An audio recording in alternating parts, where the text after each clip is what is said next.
Bangladesh cricket বোর্ডের BCB গুরুত্বপূর্ণ নথিপত্র গায়েবের অভিযোগ উঠেছে বোর্ডের একাধিক কর্মকর্তা ও প্রধান নির্বাহীর বিরুদ্ধে। এ সংক্রান্ত সিসিটিভির বেশ কয়েকটি ফুটেজ এসেছে সময় সংবাদের হাতে, যেখানে দেখা গেছে অপরিচিত একাধিক ব্যক্তি গত 5 আগস্ট রাতে ব্যাগে করে বিসিবি কার্যালয় থেকে বেশ কিছু জিনিস সরিয়ে নেন। এ সময় তাদের নিয়ে বিভ্রান্তির মধ্যে ছিলেন সিকিউরিটির দায়িত্বে থাকা ব্যক্তিরা। যদিও নথি সরানোর সব অভিযোগ অস্বীকার করেছেন প্রধান নির্বাহী নিজামুদ্দিন চৌধুরী সুজন।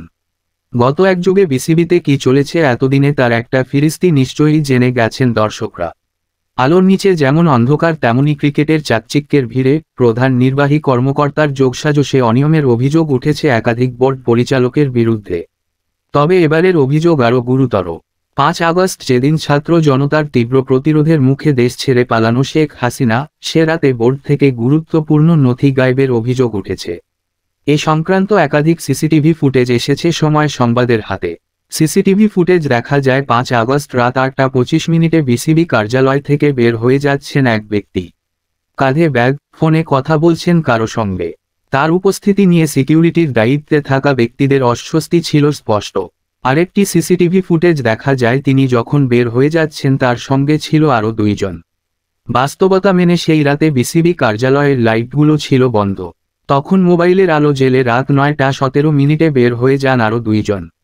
তাদের সঙ্গেও ছিল ব্যাগ। তারাও যখন বের হয়ে গেছেন সঙ্গ দিয়েছেন একাধিক ব্যক্তি।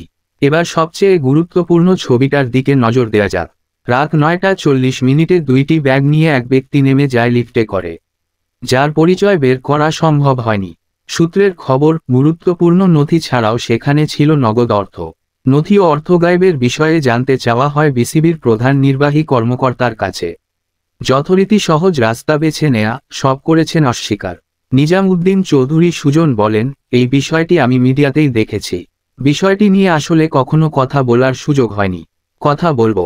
গত এক যুগে নিজেদের নানা অনিয়ম ঢাকাতে মরিয়া বিসিবির বর্তমান পরিচালনা পর্ষদ। গুঞ্জন আছে সেখানে মুখ্য ভূমিকা পালন করছেন প্রধান নির্বাহী। তাই নতুন কমিটিতে যারা আসবেন তাদের প্রথম কাজ হবে পূর্বের কমিটির সব অনিয়মের মূল খুঁজে বের করা।